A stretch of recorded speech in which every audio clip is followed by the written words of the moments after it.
弟兄姊妹平安，今天是2024年的12月17号。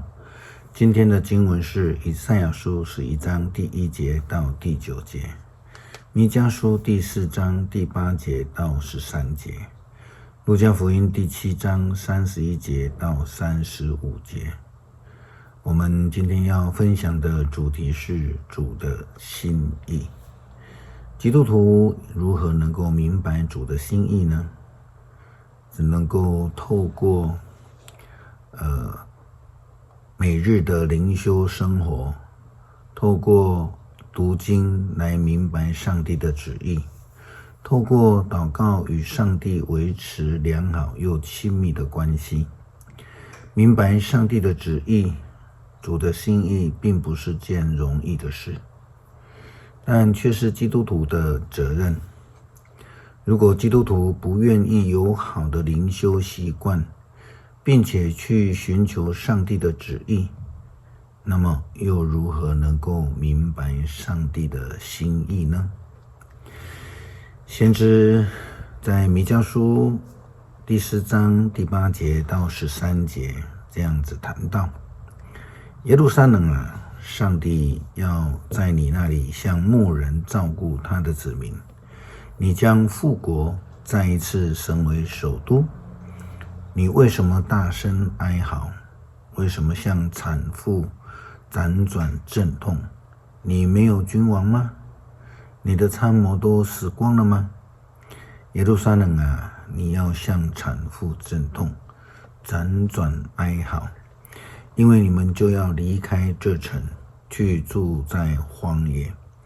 你们一定会被掳到巴比伦去，但在那里，上主要营救你们，从敌人手里把你们救赎出来。许多国家联合起来攻击你，他们说：我们来摧毁那耶路撒冷吧，我们来看这城变成废墟。但是他们不知道上主的计划，不晓得上主把他们集合起来，一起去惩罚他们，像农夫打谷物一样。上主说：耶路撒冷城的人啊，去吧，去惩罚你们的敌人。我要使你们强壮，像长了铁角铜体的公牛。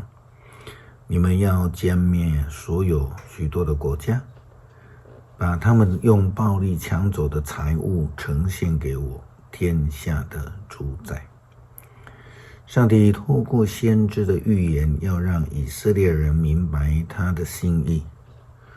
无论这世代发生什么样的事情，总是要试图去明白上帝的心意，让基督徒以色列人能够遵行上帝的旨意。耶稣基督对当世代的犹太人、祭司、法利赛人以及经学士们有一些看法跟意见。路加福音第7章31节到35节，耶稣基督这样说道：那么我要拿什么来比拟这世代的人呢？他们究竟像什么呢？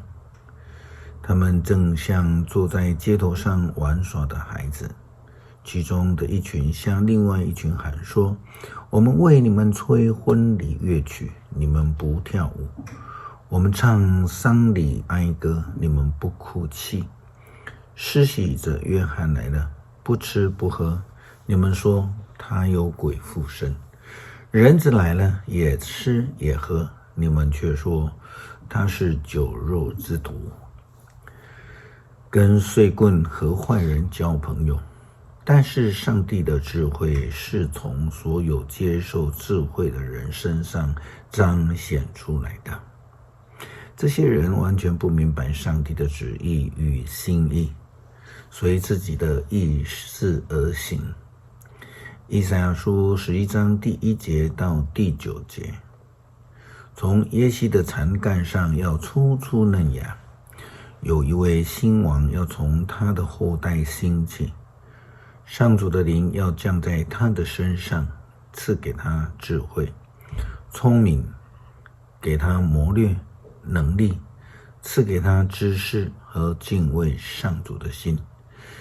敬畏上主是他的喜乐，他不凭外貌审判，他不靠风闻断案，他要以公道维护穷人，他要保障孤苦无助者的权益，他要下令惩罚罪人，他要处死邪恶人，他要以正义治理，他要以信实施政。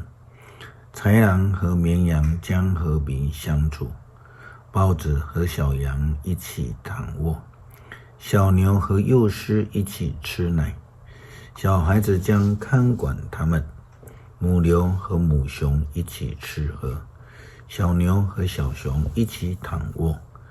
狮子要像牛一样吃草，吃奶的婴儿要在毒蛇的洞口玩耍，断奶的孩子伸手在毒蛇的穴内也不受伤害。在锡安上帝的圣山上，没有伤害，也没有邪恶。正如海洋充满了水，大地充满对上主的认识。恳求慈爱的主帮助我们，让我们能够明白主的心意，让我们能够顺服主意而行，成为忠心的仆人。恳求上帝帮助我们，使我们明白主的心意，并且愿意顺服而行。